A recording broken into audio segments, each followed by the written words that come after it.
The following highlights have been carefully selected so that you may preview an innovative approach to a timeless topic. The Institute of Internal Auditors presents scenes from our 5-tape video series, Sawyer on Internal Auditing. From an internationally recognized voice of experience comes this dynamic perspective on the audit process. Larry Sawyer, a well-known consultant and author, conveys proven principles and actual experiences to reach auditors at all levels.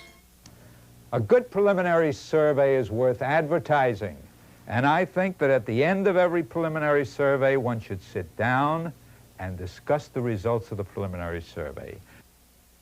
There are audit programs, and then there are audit programs, and then there are audits without any programs, a sort of seat-of-the-pants way of auditing, which is hardly the way to do a professional audit.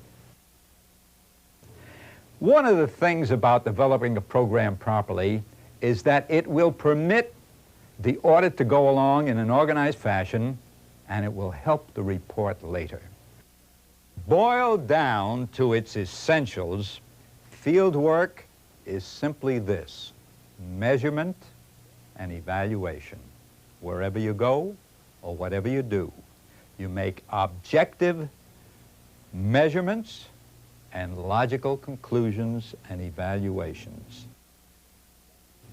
In pretty much any audit, wherever you go, whatever you do, if you don't have anything else to audit, just remember 3 things, the great trilogy: cost, quality, and schedule.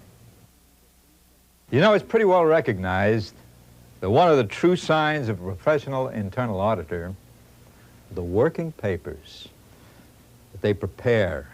No matter how incisively you think, how diligently you dig, how thoroughly you document your findings, if the working papers aren't there, if they're not understandable, you haven't really done a professional job. Thou shalt be judged by thy working papers. And if you're a pro, those working papers should be professional.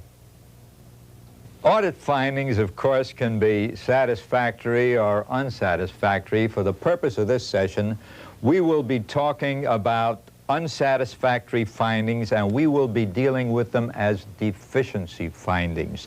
Some people walk around them very daintily and refer to them as conditions or audit findings. I like to call a spade, and it is a deficiency, so it's a deficiency finding, and that's it, period. Practically every deficiency is a deviation from a standard. A deficiency finding is a criticism of an individual, and the internal auditors should never be so arrogant as to say that because I say it, it's so. For that reason, they have to develop deficiency findings so that they are impenetrable, so that they cannot be attacked. And for that, there are criteria. You know, there's an old saying that nothing ever happens until somebody sells something. No matter how intrinsically valuable the product is, it'll probably sit there on the shelf until somebody sells it.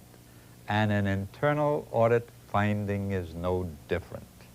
And the best way of selling anything is to make the buyer want to buy.